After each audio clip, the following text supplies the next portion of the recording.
Hello guys! Because my smartwatch from Blitzwolf got broken, which I bought for more than 1K, so I just found this Call Me smartwatch. Guys, this watch is way better than Blitzwolf, especially when it comes to price because I only bought this for 599 pesos only. So imagine that, 'di ba? So for the price of 599 meron ka ng smartwatch. And na-compare ko siya talaga dun sa first na smartwatch ko nga kasi from Blitzwolf yun and nabili ko siya for more than 1K. So this one is way better na mas cheap talaga yung price niya and mas maganda yung specs niya. So ayan, upon opening meron siyang kasamang charging. So magnetic yung charger niya. So as usual, charging cable lang din siya. And then, meron din siyang kasamang manual. And this guys nga pala, ang available na color niya is may black, may navy blue, may gold, and may purple. So, kahit favorite ko yung purple, syempre pinili ko yung gold kasi ang cute nung dating niya. So, ang pinili ko is yung gold na bracelet. So, syempre, the first thing that you have to do is to scan that barcode. Actually, meron din siya sa watch ng barcode niya. So, i-scan nyo lang yon para ma-download nyo yung app sa phone nyo. And then, magsisynchronize na yung app dito sa phone nyo para lagi siyang may time. And then, yung sa notification. And then, yung sa tracker, yung sa blood pressure, sa oxygen, ganon. So, ayan yung back niya. Yan. Diyan mo yan pag nag-heart rate ka, ganon. So, ayan siya. Meron pa siyang cover. So, diba? So, actually, mas malaki yung frame nito, yung screen niya, compared dun sa Blitzwolf. So, ayan siya. At ang pinaka nagustuhan ko dito, guys, kasi compared dun sa Blitzwolf talaga, mas mahal siya, pero wala pa siyang mic. And this one is only 599 pesos, pero may mic na siya. So, ibig sabihin, kapag meron kang tawag or gusto mong tawagan, magagamit mo siya and you can answer the call. Kasi yung smartwatch ko before, hindi siya nakakapag-answer ng call. So, nagno-notify lang na may tawag, nagno-notify lang na may text, pero hindi mo siya pwedeng sagutin dun sa cellphone. So, hindi ka pwedeng makipag-usap. So, ito, may mic siya, kaya kahit na nakabulsa yung phone mo, pwede mo siyang magamit, pwede kang tumawag, pwede kang makipag-usap. Yun. Pero wala siyang function na pwede kang mag-text dito. Makakabasa ka lang ng text, ganun. So, pwede mo siyang i-delete, yun lang, pero hindi ka pwedeng mag-text. So, ayan, meron din siyang timer, may smart, meron siyang calculator, meron siyang stopwatch. Ayan. So, marami siyang. Meron din ditong games, meron siyang mini games, and pwede ka din ditong mag-set ng alarm. So, gustong-gusto ko talaga to kasi nga para pag nag-a-alarm ako, so pag sineset ko siya ng alarm, so wala siyang tunog pero nagbabibrate lang siya sa wrist ko. So, nagigising na ako kasi nga maaga akong gumigising kasi pag maaga yung pasok ni Aliyah.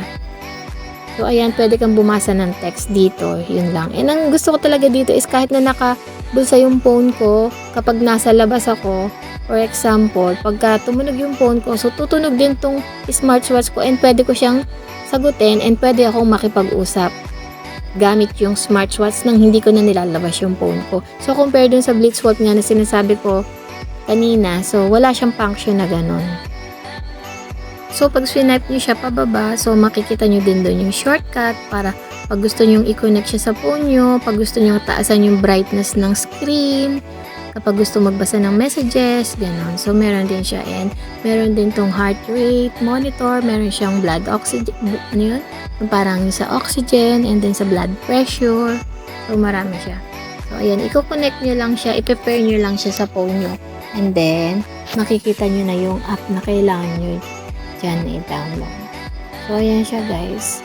So, pwede siya dito. Punta lang kayo sa settings and then hanapin nyo yung barcode. Ganun siya. Para lang makita nyo and then i-scan nyo lang siya. So, actually ito, na-connect ko na to sa phone ko. Kaya connected na siya sa phone ko and pwede na akong tumawag, ganun, gamit ito.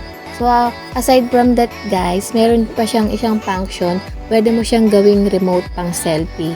So, dahil connected siya sa phone mo, so pag naka-open yung camera mo, so kaya sa mag-click-click ka, diba, mag-timer ka, so pwede mo siyang gawing shutter. So, ayan, hanapin nyo lang sa settings yung barcode. So, scan nyo lang siyang ganyan. And then, lalabas na yung app na kailangan yung i-download. So, ako na-download ko na yan before. Pinakita ko lang sa inyo. So, ayan, i-click nyo lang yan. Then, para makita nyo yung app na kailangan yung i-download. So, ayan, ako na-download ko na yan. Pinakita ko lang sa inyo. So, ayan yung pangalan ng app, Pubuware. So, ayan, kailangan mo siyang Pubuware. So, ayan, kailangan mo lang i-allow lahat ng settings, yung sa call, para mag-notify sa phone mo. So, may option ka naman dito kung ayaw mong laging tunog siya ng tunog kapag may notification ka sa Facebook. So, pwede mo ding ilagay yon. So, ako, in-off ko yung notification niya sa Facebook. Ang inilagay ko lang na notification dito is yung sa text and then yung sa call ko. Ganun. So, ayan siya. Pag connected na siya. So, very useful talaga to lalo na kapag nasa labas kayo, naglalakad kayo, or 'di ba? Maganda siya kasi nga hindi mo na kailangang ilabas yung phone mo kapag may kailangan kang tawagan o kaya kapag may tumawag sa'yo, hindi mo na din kailangan ilabas yung phone mo. So, dahil nga connected siya, you can call and you can answer calls sa smartwatch na to kasi meron siyang mic. So, talagang pwede kang makipag-usap. So, super happy talaga ako sa purchase ko na to kasi nga, ang mura lang niya, 599 lang siya, di ba? Pero very useful na yung smartwatch na to. Unlike yung bibili ka ng sobrang mahal na mga smartwatch, yung mga branded, di ba? Kung kasing ganda lang din naman and ganun din naman yung function niya, di ba? Very useful siya talaga and mas gusto ko siya talaga kaysa dun sa Blitzwolf. So, ayan, may calculator siya, may games, may stopwatch, di ba? Meron kang alarm. Pwede kang mag-notify dito yung mga Facebook notification, pwedeng text, pwedeng call, 'di ba? So marami siya and pwede pa siyang camera shutter, 'di ba? So ang ganda niya. So mura lang siya and maganda and very useful kasi gusto ko talaga lagi akong may ganitong smartwatch nga kasi nga kapag naglalakad ako, pag nagja-jogging ako, 'di ba? Naka-count niya yung steps ko, ganun. And meron din siyang timer and at the same time kasi nga dahil nga yung cellphone ko ayoko nang may tunog ganun, di ba? So pag tinatawagan ako, kaya nga sabi ng asawa ko okay daw sa akin to kasi nga kapag tinatawagan ako pagka hinatid ko si Adam sa school or nakabantay ako sa school kay Adam, so kahit pag tinatawagan niya ako nagba-vibrate yung smartwatch, so nalalaman ko, diba? So nagno-notify sa akin, kaya very useful talaga to sa akin and very convenient siya talaga, lalo na pag nasa labas kasi hindi mo na talaga kailangan maglabas ng phone pag kailangan mong tumawag or pag kailangan mong sumagot sa tawag. And then nakakapag-notify din naman yung text messages dito, so pag may importanteng mga text messages, so mababasa mo agad. And gaya ng sinabi ko, meron pa siyang isang function, yun nga camera shutter. So kahit wala kang remote na Bluetooth, 'di ba? Pwede kang mag-selfie using your smartwatch. So, cute niya, 'di ba? And aside from that, meron din siyang mga available na faces. So, yung screen, 'di ba? Yung iba-ibang design. So, ayan, nandun din siya sa app. So, madami kang design na pwedeng pagpilian.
So, there's so many watch spaces to choose from. So, aside from that, mga wallpapers, pwede mong ilagay yung photos, 'di ba? Yung own photo mo, pwede mo siyang ilagay na screen saver, 'di ba? So, siya yung magiging watch space mo pag ayaw mo yung nandito sa app.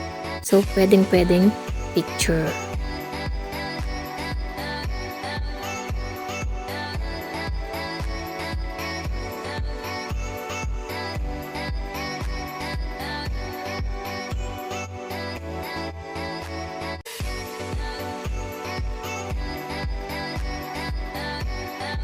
So, ayan na, 'di ba? Mukha ko na 'yung nandyan. So, I hope you like this video. Don't forget to like, share, and subscribe. Thank you for watching. God bless you!